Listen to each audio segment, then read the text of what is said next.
ეს ბავშვები ძლიერ ავად არიან და სასწრაფოდ ესაჭიროებათ გადაუდებელი სამედიცინო დახმარება თუ ოპერაციები. თუმცა ეს ომით განადგურებულ ღაზის სექტორში შეუძლებელია. 3 წლის მენა სხვადასხვა გართულებით დაიბადა. მიმდინარე კვირას მენა სამკურნალოდ საზღვარგარეთ გადაიყვანეს. მისმა ოჯახმა შვებით ამოისუნთქა. სიტყვებით აღუწერელი გრძნობა. ის 3 წელიწად ნახევრისა. აქ იჩაგრებოდა. ალბათ უკვე ქსმენიათ ამის შესახებ. როდესაც ამერიკას ჩვება ვიგრძენი, მაგრამ გავაცნობიერე რომ ვიღაც ჩვენზე ზრუნავდა და ამ საკითხს აგვარებდა. უკვე ვიცი რომ ჩემი შვილი გაცილებით უკეთ გახდება. საკაისრო კვეთა გავიკეთე და ოპერაციის დროს გავიგე რომ მას სასისა და ტუჩის თანდაყოლილი ნაპრალები ჰქონდა.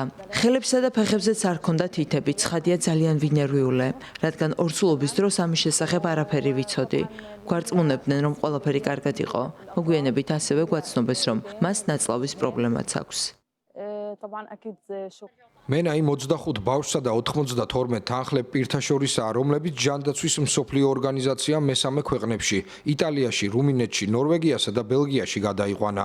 გამგზავრებამდე ერთი დღით ადრე პაციენტები და მათი თანხლები პირები ჯანდაცვის მსოფლიო ორგანიზაციის მიერ პალესტინის წითელ ნახევარმთვარესთან ერთად მოწყობილ საველე ჰოსპიტალში იმყოფებოდნენ. ამ ბავშვებს შორისაა ჰაბიბაც, რომელსაც ზურგზე კისტა აქვს.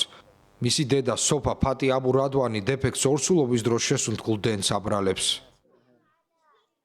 ბავშვის მდგომარეობა უკიდურესად მძიმეა.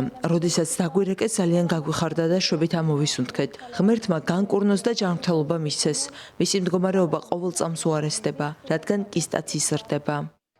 ამ ბავშვებს სხვებთან შედარებით გაუმართლათ, რადგან ათასობით ბავშვი თუ ზრდასრული უმძიმეს მდგომარეობაშია და გადაუდებელი სამედიცინო ჩარევა ესაჭიროებათ. ჩვენ ვაგრძელებთ მუშაობას მეტი დერეფნის შესაქმნელად, რათა პაციენტები საზღვარგარეთ გადავიყვანოთ და მკურნალობის საშუალება მივცეთ. დაახლოებით 16,000 ასეთი პაციენტი ყავს.